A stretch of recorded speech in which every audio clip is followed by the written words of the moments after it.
Welcome to Man Does Tech, where I solve the problems you didn't even know you had. You start by verifying assets and account access so nothing blocks the flow. Once ready, open Jitter and create a new composition, picking canvas size and frame rate suited to your output. Import your images, SVG, video clips, and audio into the media panel. This saves time downstream. Make sure layers are named clearly and grouped logically. Then drag primary assets onto the timeline to establish the baseline composition and lock positions you don't want to shift accidentally. Once your base is set, begin animating with keyframes for position, scale, and rotation. You control feel with easing curves so motion reads naturally. Use presets to accelerate common effects, then refine timing in the graph editor to eliminate pops or sluggish moves.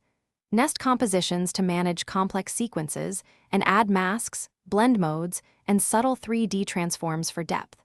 As you tweak, preview at real-time playback speeds and adjust easing or overlap to maintain visual rhythm and narrative clarity. You finalize by choosing export settings. Pick codec, resolution, bitrate, and whether you need alpha.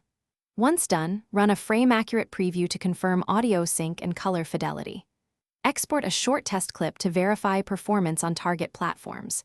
If you encounter glitches, clear cache and local storage, update the browser or Jitter version, and simplify or pre-render heavy effects.